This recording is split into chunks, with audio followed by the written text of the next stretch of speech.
Tomemos un campo X de componentes A, B y C que dependen del punto X y Z. Es un campo definido en un abierto omega de R3. La dos forma asociada al campo X, la dos forma diferencial asociada al campo X es la dos forma omega, A diferencial Y diferencial Z, más B diferencial Z diferencial X, más C diferencial X diferencial Y.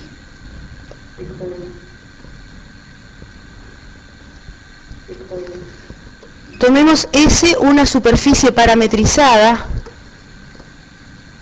Esto es una revisión de cosas que ya vimos en clases anteriores, contenida en el abierto omega, con una parametrización P de V, donde los parámetros U y B varían en un abierto acotado del plano D. Y orientada a la superficie S con alguna de las dos orientaciones posibles. Una de ellas es tomar como versor normal la derivada parcial de P con respecto a U, vector, la derivada parcial de P con respecto a B, dividido su norma. Estamos suponiendo que la parametrización verifica que el producto vectorial de P sub U por P sub B es distinto del vector nulo. Y la otra orientación sería tomar P sub B vector P sub U dividido su norma. Vamos a, para fijar idea, suponer que la orientación elegida es esa que está ahí. Habíamos definido la integral de las dos formas sobre la superficie omega, integral de las dos formas omega sobre la superficie S, igual, esto es otra notación de lo mismo, A diferencial Y diferencial Z, más B diferencial Z diferencial X, más C diferencial X diferencial Y, como la integral doble en el dominio D de lo que se obtiene sustituyendo las dos formas básicas, diferencial Y diferencial Z diferencial X diferencial Y, por los determinantes jacobianos con signo que se obtienen de derivar esas variables con respecto a U y a B, en ese orden. Y vimos que es lo mismo que la integral, el flujo del campo X a través de la superficie, que se denota como la integral sobre S de X escalar N diferencial S. Flujo del campo X a través de S. Y en definitiva, ambas cosas son iguales a una integral doble, la integral doble en el dominio D, de la función escalar que se obtiene haciendo el producto mixto del campo X por P sub U y por P sub B, diferencial U, diferencial B. Si se elige la orientación opuesta, cambian de roles la U y la B y cambia el signo del integrando y por lo tanto el signo de la integral. Esto se calcula en definitiva como una integral doble.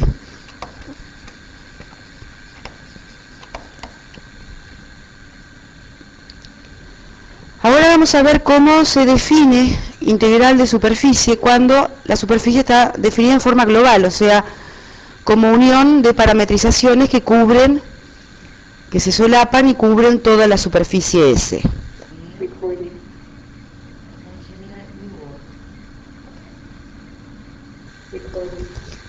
Tomemos ahora S, una superficie en sentido global, o sea, con la definición que vimos en la clase donde se vio superficies, para todo punto P de la superficie, del conjunto S, ese es un conjunto de R3, existe un abierto, un entorno abierto que llamamos U sub P contenido en R3, un abierto de R3, que contiene al punto P, U sub P contiene a P, y tal que la intersección del conjunto S con U sub P es una superficie parametrizada. O sea que en definitiva, la superficie S es un conjunto de puntos en el espacio que se obtiene por solapamiento de diferentes superficies parametrizadas. Vamos a tomar como hipótesis, como suposición, que el conjunto S, la superficie S, es una unión finita de superficies parametrizadas disjuntas 2 a 2 más ciertos conjuntos que tienen en total área nula. O sea, son superficies parametrizadas que tienen parametrizaciones sin borde, S1, S2, Sn, disjuntas 2 a 2, y además un cierto conjunto de puntos de área nula. Por ejemplo, la esfera, la superficie esférica, se puede cubrir toda con una sola parametrización, excepto los dos polos y un meridiano, con la parametrización de coordenadas esféricas, pero los dos polos y el meridiano tienen área nula. O sea que en definitiva es la unión de una sola superficie parametrizada con un conjunto de área nula. Otro ejemplo, tomemos un disco sin borde, la superficie lateral de un cilindro con base en ese disco, y otro disco cerrando la superficie por el lado de abajo.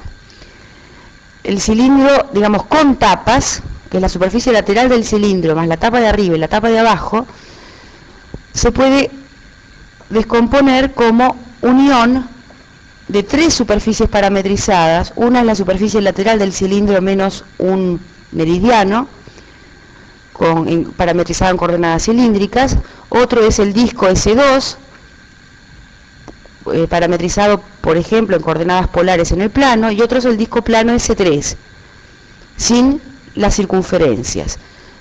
Toda la superficie, que es el cilindro, la lata, digamos, con tapas, es unión de las tres superficies parametrizadas más ciertas curvas, dos circunferencias y una generatriz del cilindro, que tienen en total área nula.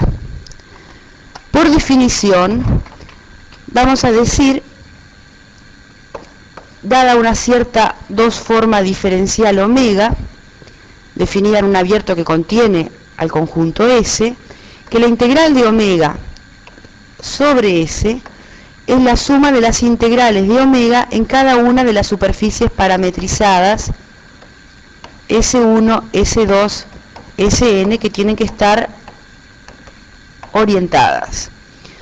O lo que es lo mismo, dado un campo, el flujo del campo a través de la superficie S orientada es la suma de los flujos a través de cada una de las superficies parametrizadas que componen a S, olvidándose de el conjunto que tiene área nula, que es necesario para completar la superficie S.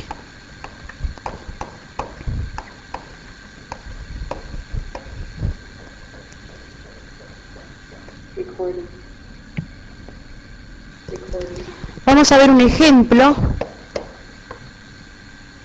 que es el siguiente. Tomemos como superficie S el conjunto de puntos X y Z que cumplen X2 más Y2 igual a R2, donde R es una constante positiva dada, y 0 menor o igual que Z menor o igual que A, unión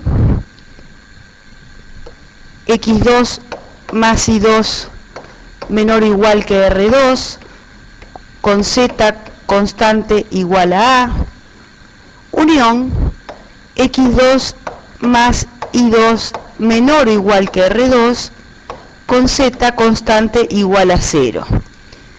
Tomando un sistema de ejes coordenados, X y Z,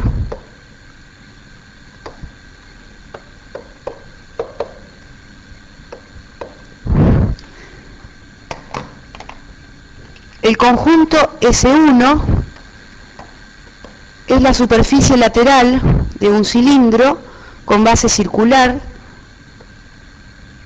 x2 más y2 igual a r2 con base a una circunferencia, y altura que varía entre 0 y a. Esta es la superficie que llamamos S1. La siguiente, x2 más y2 menor o igual que r2, z igual a a, es la superficie que llamamos S2, es una superficie plana contenida en el plano z igual a, que cumple x2 más y2 menor o igual que r2, o sea, se proyecta en el interior y el borde de una circunferencia de radio r. Por lo tanto, es un disco que llamamos S2 con su borde. Y finalmente, lo que llamamos S3 es también una superficie plana, el disco, pero en el plano z igual a 0. Es la tapa de abajo que llamamos S3. Esa superficie S es entonces la superficie de un cilindro con sus tapas de altura A y base circular de radio R. Vamos a tomar esa superficie orientada con la normal saliente, ya que S es una superficie compacta y conexa, o sea, cerrada simple, deja un interior y un exterior, y vamos a tomar la normal saliente, que quiere decir que la normal apunta hacia el exterior. Es lo que llamamos una superficie cerrada simple cuando es compacta y conexa.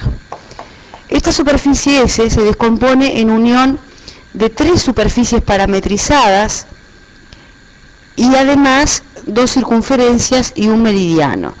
¿Cómo podemos parametrizar la superficie lateral? La superficie lateral S1. Bueno, no toda la superficie, sacando un meridiano. En coordenadas cilíndricas, x es igual a r coseno de u, y igual a r seno de u, con r fijo positivo dado, y z variable igual a b. U variando entre 0 y 2pi, sin alcanzar el valor 0 ni el valor 2pi para que sea inyectiva la parametrización, y b variando entre 0 y a. Esto excluye entonces la circunferencia de arriba, la circunferencia de abajo y el meridiano que correspondería a u igual 2pi.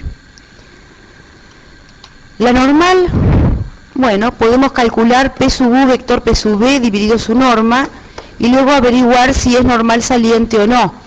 Si es normal saliente, fenómeno, esa es la normal saliente pedida, y si no es normal saliente, hay que cambiarle el signo a ese versor. Derivando la parametrización con respecto a u y con respecto a b y haciendo el producto vectorial y dividiendo entre su norma, se obtiene coseno de u, seno de u, 0. Para averiguar si ese es saliente o no, le damos por ejemplo un valor a u comprendido entre 0 y 2pi y un valor a b comprendido entre 0 y a, vamos a obtener un punto. Para u igual, por ejemplo, pi sobre 2 y d igual a sobre 2, se obtiene el punto P de coordenadas 0, R, a sobre 2, sustituyendo en las ecuaciones paramétricas de la superficie. Y se obtiene el versor normal N de componentes 0, 1, 0, sustituyendo u igual pi sobre 2, b igual a sobre 2 en las ecuaciones del versor N. El punto P es el punto que tiene como primera coordenada 0, como coordenada y igual a r, y como altura a sobre 2, va a ser un punto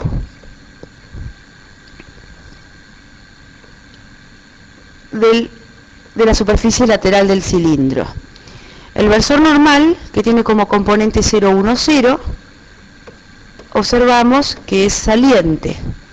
Y luego, por continuidad, ya que este versor normal, cuando depende de u y de b, depende continuamente de u y de b, si es saliente en un punto, en este caso en el punto P, 0R A sobre 2, es saliente en todos los demás puntos. Por lo tanto, este vector es normal saliente. Ahora vamos a parametrizar la superficie S2 y la superficie S3, los dos discos, con la normal saliente a la superficie global.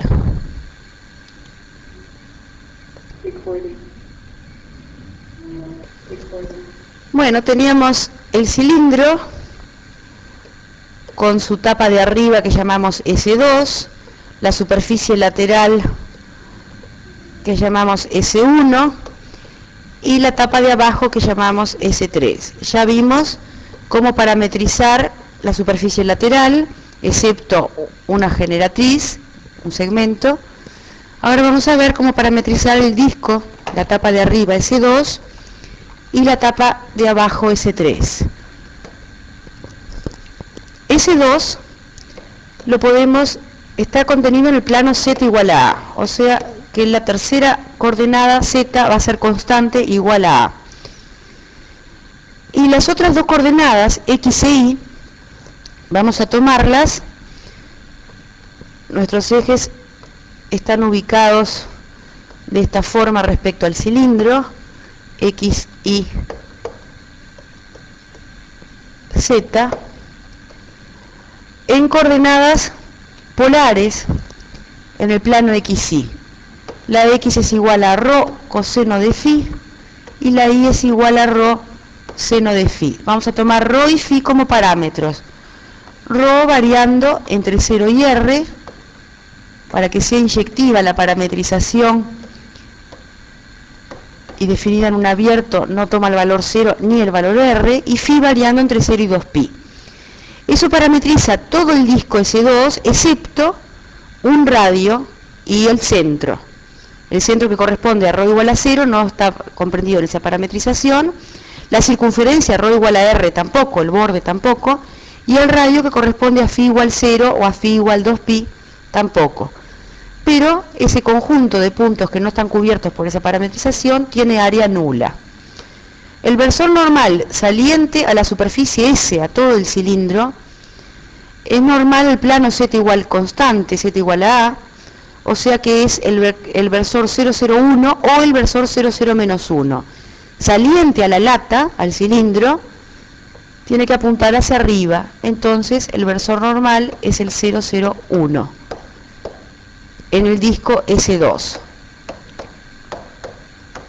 En este caso no hacemos el P sub ρ vector P sub φ, pero también podría calcularse P sub ρ vector P sub φ y verificar si queda apuntando hacia arriba o hacia abajo. Si queda apuntando hacia arriba, ese es el versor, dividido su norma es el versor normal, y si queda apuntando hacia abajo hay que invertirlo, cambiarle el signo. Pero en este caso es más fácil geométricamente observar que el versor normal es el 0,01. Ahora el disco S3, que también parametrizamos en coordenadas polares, en el plano X o Y, con Z constante igual a 0, y lo mismo que antes, ρ variando entre 0 y R, y φ variando entre 0 y 2π. El versor normal saliente a la superficie S, formada por los dos discos y la superficie lateral del cilindro, es el 0,0-1, ortogonal al plano Z igual constante y que apunta hacia abajo en este caso. En la segunda parte de la clase vamos a calcular con estas parametrizaciones el flujo de un cierto campo a través de toda la superficie S, que es unión de S1, S2 y S3, y las curvas que quedaron fuera de las parametrizaciones, que en total tienen área 0. Veremos un teorema que permite calcular volúmenes encerrados por superficies compactas conexas. Tomemos entonces una superficie compacta y conexa, es decir, lo que llamamos cerrada simple. Sabemos que encierra una región del espacio llamada interior.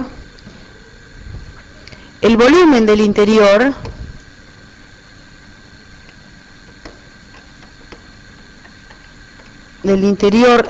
de S es igual a 1/3, esta es la tesis del teorema, la integral sobre S de la dos forma x por diferencial y diferencial z más y por diferencial z diferencial x más z por diferencial x diferencial y.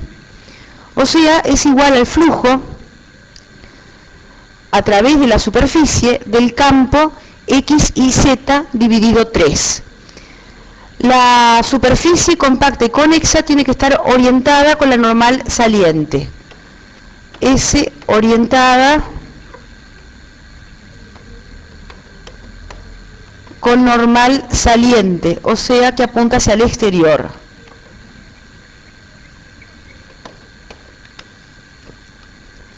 Y también es igual a la integral de superficie de las dos formas x diferencial y diferencial z, o sea, al flujo del campo x 0, 0 a través de S, y a la integral sobre S de la dos forma y diferencial z diferencial x, o sea, al flujo saliente del campo 0 y 0, y a la integral de superficie de z diferencial x diferencial y, o sea, el flujo saliente del campo 0, 0, z. La demostración no la veremos ahora, sino que la vamos a postergar, porque sale como corolario del teorema de Gauss en el espacio, que veremos luego.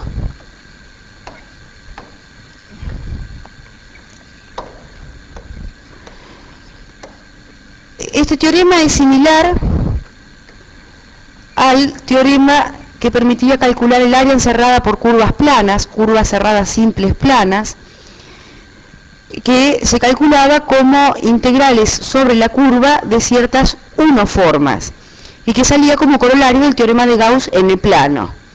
Bueno, esto es similar y tiene la particularidad de que la integral sobre la superficie de cierto campo o de cierta forma da el volumen encerrado por esa superficie. La superficie es importante que sea una superficie compacta y conexa, o sea, cerrada simple, que separe el espacio en un interior y en un exterior y que esté orientada con la normal saliente. Vamos a ver ahora un ejemplo de cálculo de volumen encerrado, para lo cual voy a borrar el pizarrón.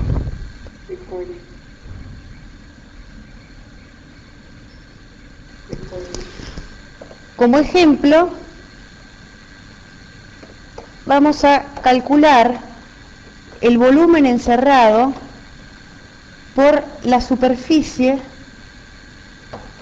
que vimos en la parte anterior de esta clase, que es el cilindro con tapas, la lata con tapas, formada por x2 más y2 igual a r2 con z comprendida entre 0 y a. Esa es la superficie lateral de la lata, del cilindro, que llamábamos S1, unión la tapa de arriba, que es x2 más y2 menor o igual que r2, el círculo, es un disco, z constante igual a a, esto es lo que llamamos S2, unión la tapa de abajo, que era x2 más y2 menor o igual que r2, el círculo de radio R, el disco, con z constante igual a 0, esto es lo que llamamos S3.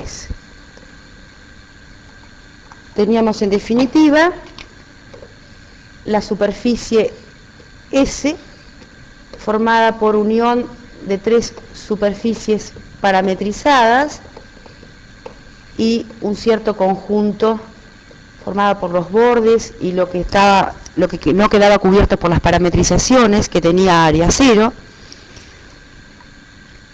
El volumen, por el teorema anterior, es 1/3 del flujo a través de S del campo X con la normal saliente a la superficie, donde X es igual al campo de componentes X y Z dividido 3. Por las definiciones que vimos de integral de una superficie cuando está dada en forma global, esto es 1/3 la integral sobre la superficie parametrizada S1 de x escalar n diferencial S, más 1/3 la integral sobre la superficie S2 de x escalar n diferencial S, más 1/3 la integral sobre la superficie S3 de x escalar n diferencial S. Vamos a calcular cada una de esas tres integrales, que vamos a llamar I1, I2 e I3 respectivamente. A la integral sobre S1 la voy a llamar I1, a la integral sobre S2 la voy a llamar I2, y a la integral sobre S3 la vamos a llamar I3.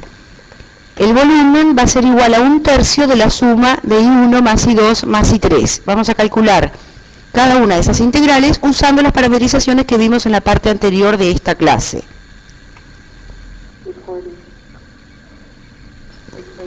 Bueno, vamos a calcular la integral I1, que es igual a la integral sobre la superficie parametrizada S1 de x escalar n diferencial S. Yo me equivoqué en el pizarrón anterior porque puse el 1/3 dos veces. Después vamos a hacer 1/3 de I1 más I2 más I3. Entonces el campo X es el campo X y Z. El dividido 3 lo vamos a hacer después. La superficie S1 la teníamos parametrizada en la parte anterior de esta clase como X igual R coseno de U en coordenadas cilíndricas, Y igual R seno de U, Z igual B, con la U variando entre 0 y 2pi y la B variando entre 0 y A. Este es el dominio D donde varían los parámetros para tener la superficie parametrizada S1.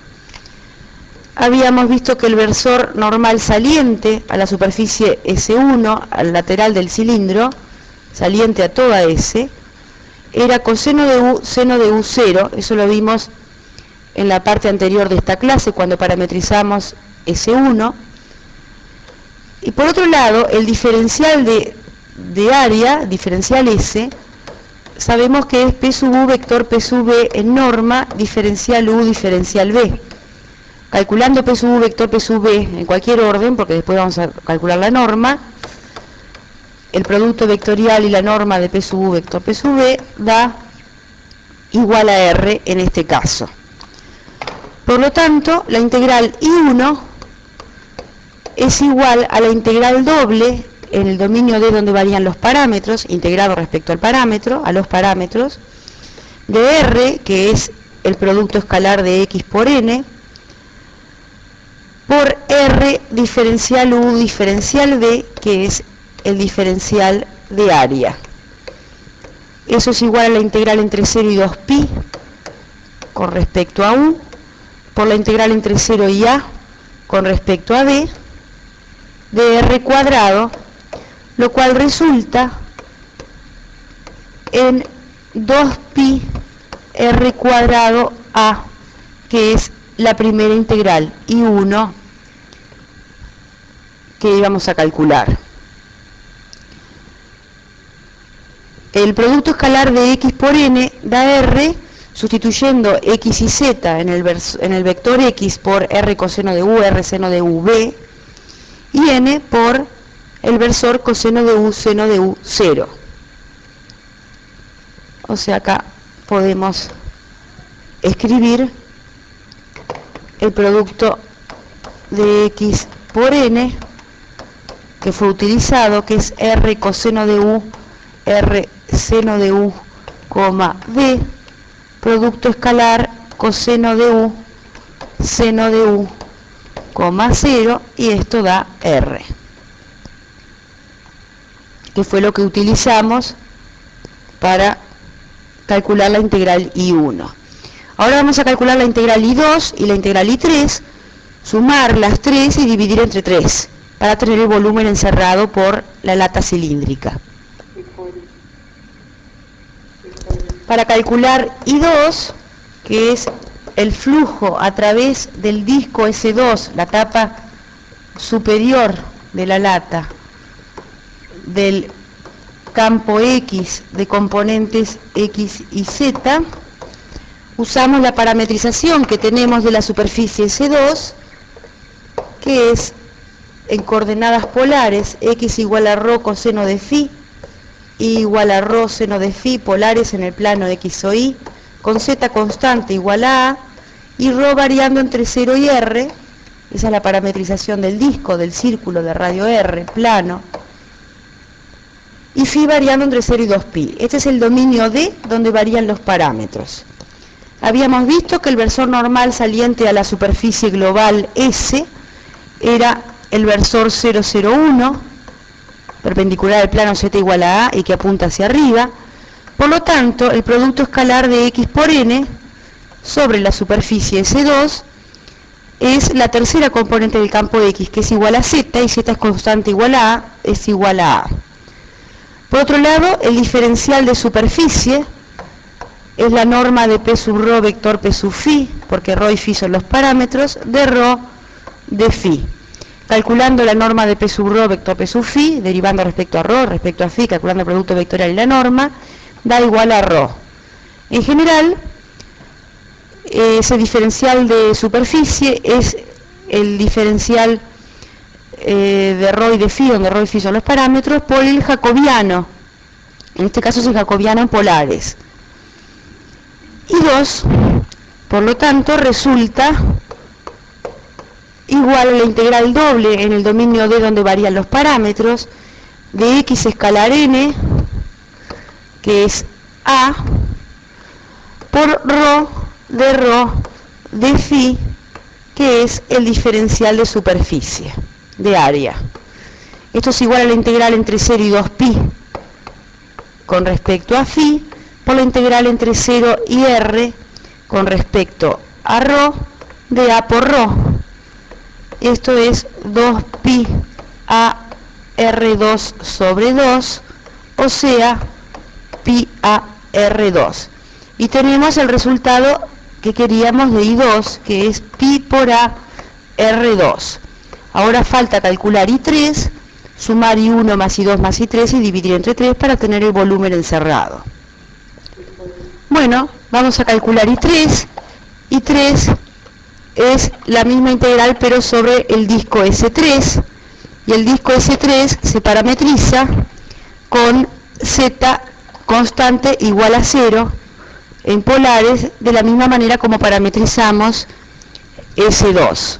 Entonces resulta en particular que el producto escalar de x por n es constante igual a 0.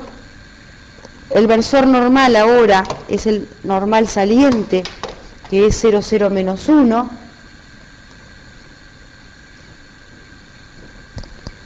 El diferencial de superficie sigue siendo ρ por diferencial ρ diferencial phi. Y ahora tenemos que calcular la integral de 0 de ρ de phi. Esa integral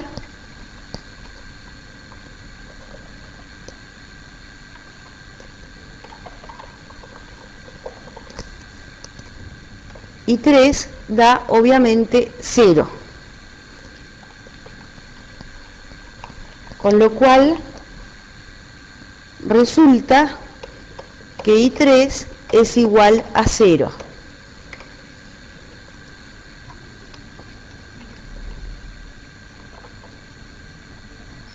Por lo tanto, el volumen encerrado,